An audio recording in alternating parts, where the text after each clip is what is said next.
Souls connect audio books सुनने वाले सभी बहनों और भाइयों को मेरा हृदयपूर्ण प्रणाम। आज हम अपनी पुस्तक क्रोध से प्रेम की ओर के अध्याय 6 भय के माहौल में प्रेम, love in a time of fear को पढ़ना प्रारंभ करेंगे। इस अध्याय को लिखा है सिला एलवर्दी ने। सिला एलवर्दी सन 1982 में ऑक्सफोर्ड रिसर्च ग्रुप की स्थापना करने वालों में से एक थी, जिससे आणविक शास्त्रों से संबंधित निर्णायकों से संवाद स्थापित किया जा सके। इन्हें 3 बार नोबेल शांति पुरस्कार के लिए नामांकित किया गया है और सन 2003 में निवानो शांति पुरस्कार से सम्मानित किया गया है। तो चलिए अध्याय का प्रारंभ करते हैं दाजी के एक कोट से। कोट, क्रोध को अपने तंत्र से कैसे मिटाएं, क्रोध का उपयोग अपने रूपांतरण के लिए कैसे करें और क्रोध के परे जाकर प्रेम तक कैसे पहुँचें। अनकोट। मेरी कहानी, माई स्टोरी। मैं वर्ष 1980 में इस बात से बहुत डरती थी कि परमाणु युद्ध कभी भी हो सकता है। मेरा भय निराधार नहीं था, क्योंकि वर्ष 1983 में दुर्घटनावश होने वाला संभावित परमाणु युद्ध महज 18 मिनट के अंतर से टल गया था। सोवियत रडार के स्कैनर्स ने पाया कि एक मिसाइल हमला हुआ है और बचाव के लिए क्रेमलिन को अपनी मिसाइल दागने को कहा गया, लेकिन वहां उपस्थित एक कर्नल सतर्क थे। उन्होंने गौर से देखा तो पाया कि रडार पर जिसे मिसाइल हमला समझा गया था, वह वास्तव में केवल कलहंसों का एक झुंड था। अतः मैंने इस दिशा में काम करना शुरू कर दिया। मैंने परमाणु निरस्त्रीकरण के लिए ऑक्सफोर्ड, यूके में माताओं के एक पैदल मार्च का आयोजन किया। फिर मुझे सन 1982 में न्यूयॉर्क में संयुक्त राष्ट्र संघ के परमाणु निरस्त्रीकरण के दूसरे विशेष सत्र में भेजा गया। 2 सप्ताह की चर्चा के बावजूद इसमें कोई प्रगति नहीं हो सकी और फिर न्यूयॉर्क की सड़कों पर सारी दुनिया से आए लोगों ने एक ज़बरदस्त प्रदर्शन किया। इसमें जापान जैसे दूरस्थ देश से भी लोग आए और हमने सेंट्रल पार्क के कोने कोने को भर दिया। अगली सुबह न्यूयॉर्क टाइम्स में इस खबर को 5 पन्नों में छापा गया। मैं संयुक्त राष्ट्र में अपने काम से काफ़ी उत्साहित थी और इस उम्मीद से लौटी थी कि इससे सारी चीज़ें बदल जाएंगी। दिन ढलने तक किसी भी देश ने अपने रुख में 1 सेंटीमीटर का भी परिवर्तन नहीं किया। मैं विचलित थी कि 10 लाख लोग शांतिपूर्वक अपनी सरकारों को कह रहे हैं कि वे परमाणु हथियारों का निर्माण न करें और एक संधि करें कि वे अपने परमाणु हथियारों का ज़ख़ीरा कम कर लेंगे, लेकिन इसका कोई प्रभाव उन पर पड़ ही नहीं रहा था। मैं कुंठित और सदमे में थी कि 10 लाख नागरिक मिलकर भी संसार को संभावित संकट से बचाने के लिए अपनी सरकारों के रुख में कोई बदलाव नहीं ला सके। इसके बाद एक बार जब मैं ब्रॉडवे की किसी बस में खड़े खड़े यात्रा कर रही थी, एक आवाज़ मेरे मन में गूंजी और उसने कहा, तुम गलत लोगों से बात कर रही हो। संयुक्त राष्ट्र इस मामले में कुछ नहीं कर सकता। तुम्हें उन लोगों से बात करनी होगी जो ये निर्णय लेते हैं। मैंने खुद से पूछा, वे लोग कौन हैं? तब यह स्पष्ट हुआ, भौतिक विज्ञानी जो युद्धास्त्र के डिज़ाइन बनाते हैं, या वे बुद्धिवादी जो यह मानते हैं कि नए और उन्नत अस्त्रों का निर्माण किया जाना चाहिए।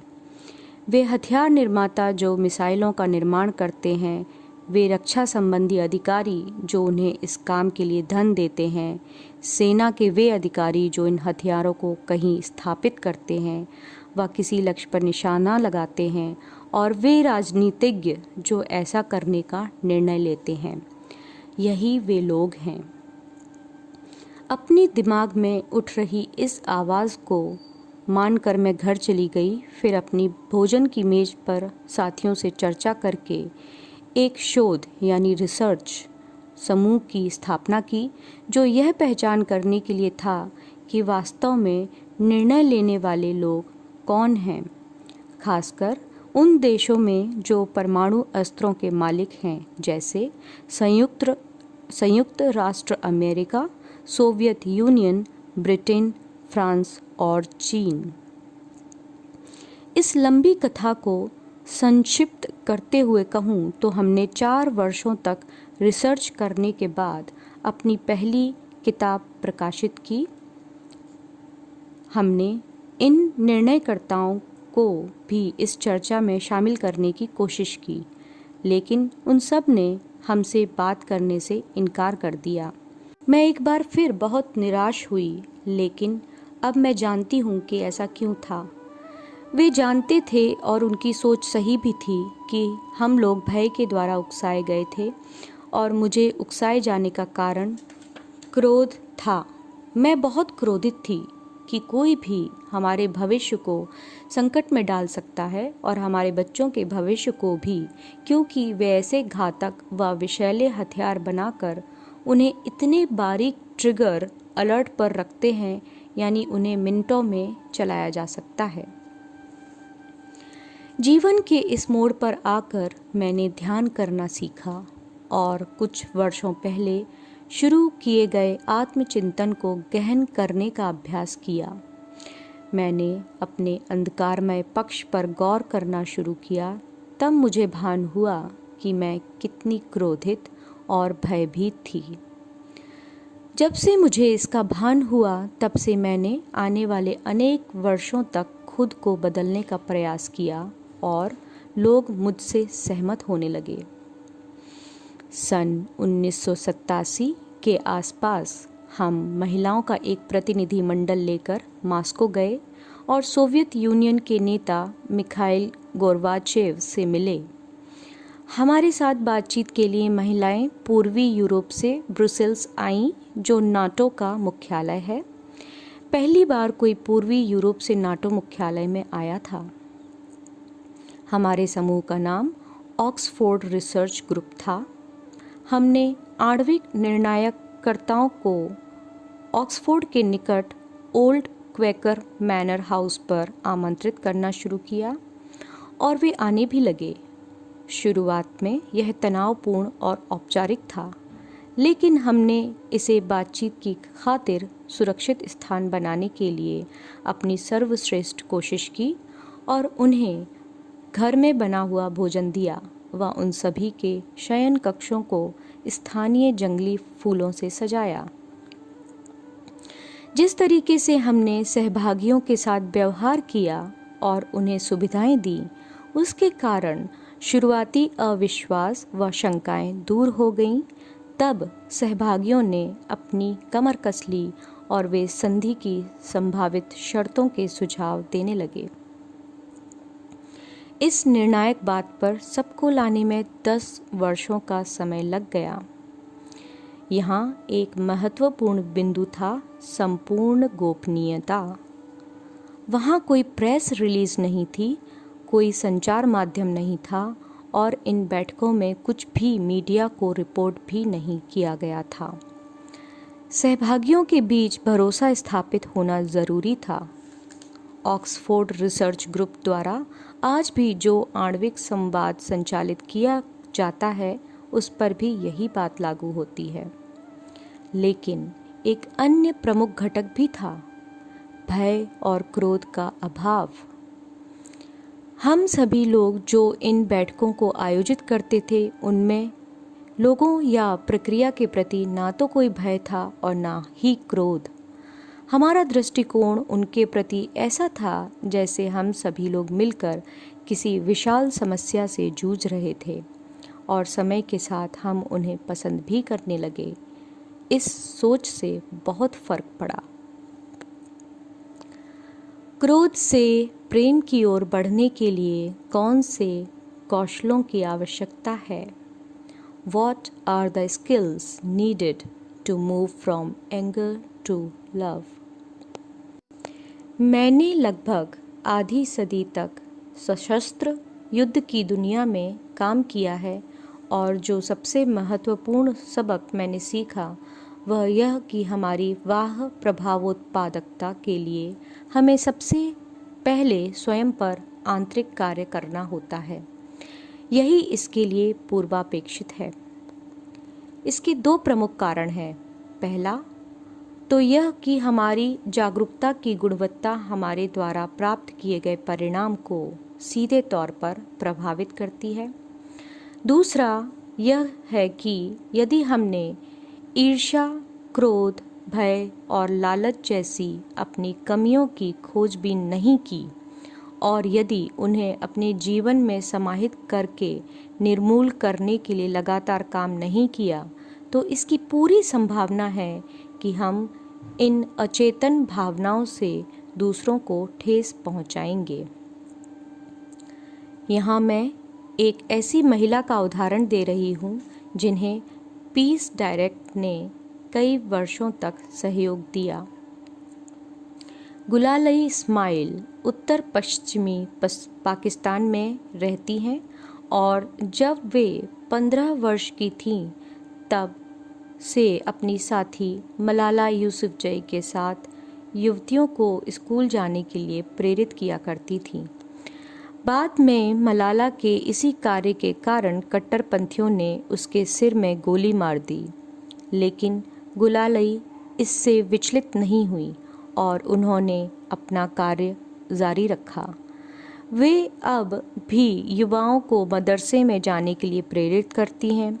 जिन लोगों को जिहाद का प्रशिक्षण दिया गया है उन्हें खोज कर वे उनके घर जाती हैं और उनके माता पिता से बात करके उन्हें बताती हैं कि कुरान में आत्मघाती हमले करना क्यों जायज़ नहीं है। अब तक उन्होंने लगभग 200 आत्मघाती युवकों को ऐसे हमले करने से रोका है। ऐसा काम करना उच्चतम स्तर की आत्म जागरूकता के बगैर संभव नहीं है। नई पीढ़ी के नेताओं को आज की चुनौतियों का सामना करने की ज़रूरत है और यदि उन्हें आने वाले कल में विकसित होना है तो आंतरिक आत्मविकास और वाह कार्यवाही के संबंध को समझना होगा और जीवन में उतारना होगा। अगर हम स्पष्ट संवाद करना चाहते हैं, संघर्षों को रूपांतरित करना चाहते हैं, उत्साह पैदा करना चाहते हैं और अपने परिवारों एवं कार्यस्थलों में भरोसे की भावना विकसित करना चाहते हैं, तो हमारे सामने सर्वप्रथम चुनौती आंतरिक कार्य करना ही है। आत्मज्ञान, सेल्फ नॉलेज। यह आज की विकासात्मक चुनौती है जिसे कई लोग समझ नहीं पाते कि वांछित बाह्य परिवर्तनों को लाने के लिए आंतरिक परिवर्तन ज़रूरी है। अगर मानव जाति का बड़ा हिस्सा अपने आप में यह परिवर्तन ला सके तो एक नितांत नई जीवन पद्धति का उदय हो सकता है। यह एक विकासात्मक छलांग है जिससे मैं के स्थान पर हम के बारे में सोचने की योग्यता विकसित होती है। शुरुआत में यह कठिन लग सकता है, लेकिन जल्दी ही यह स्पष्ट हो जाता है कि जीने का यही तरीका पोषित करने वाला और संतोषप्रद है, क्योंकि इससे मनुष्य को अपने जीवन के उद्देश्य का भान होता है। हम में से कई लोग जीवन में जिस चीज़ की खोज करते हैं वह यही अपनेपन और सामाजिक समरसता की अनुभूति है। संक्षेप में कह सकते हैं कि हमें कम व्यक्तिगत होने के लिए अधिक गहन व्यक्तिगत कार्य करने की ज़रूरत होती है। जब मैं 30 वर्ष की थी तो मुझे मस्तिष्क की बीमारी हो गई और मैं 2 सप्ताह के लिए कोमा में चली गई थी, जिससे उबरने में मुझे 6 वर्ष का समय लगा। उस दौरान मेरा मस्तिष्क बहुत धुंधला सा था और किसी तरह के शोध का कार्य करने के योग्य नहीं था। लेकिन उस समय एक विचार मेरे मस्तिष्क में लगातार घूमता था, मैं कौन हूँ? आगे चलकर मैं एक सज्जन से मिली जिन्होंने मुझे कुछ उपाय सुझाए, जिससे इस प्रश्न का उत्तर पाने में मुझे मदद मिली। कई दशकों के प्रयास के बाद मैंने पाया कि आत्मज्ञान और अंतर्दृष्टि की क्षमता संघर्ष टालने या हल करने के लिए आवश्यक है। आत्मजागृति जितनी अधिक होगी, अनसुलझी व्यक्तिगत समस्याएं हमारे कार्यों को उतना ही कम दुष्प्रभावी करेंगी और हम जो काम कर रहे हैं उसकी प्रभावशीलता उतनी ही अधिक होगी।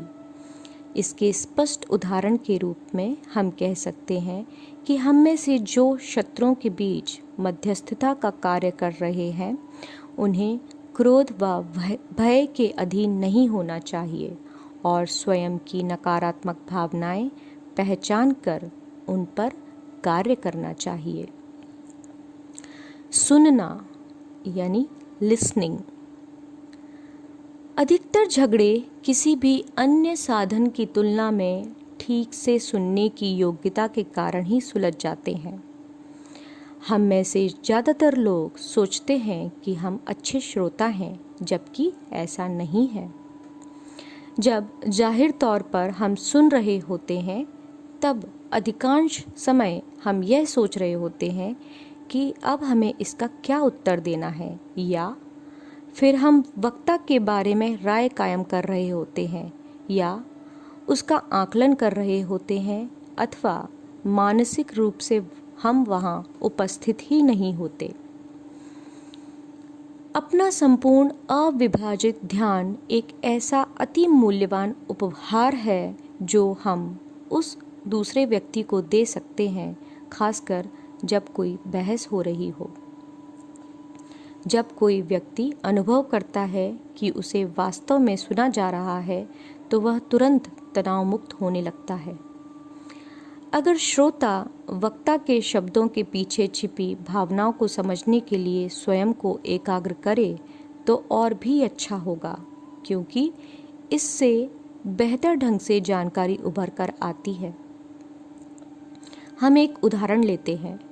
मैंने एक बड़ी अंतर्राष्ट्रीय कंपनी के वैश्विक अधिकारियों की एक बैठक में उन सभी को एक प्रयोग करने को कहा कि वे 2-2 के जोड़े में एक दूसरे के सामने 40 मिनट तक बैठें।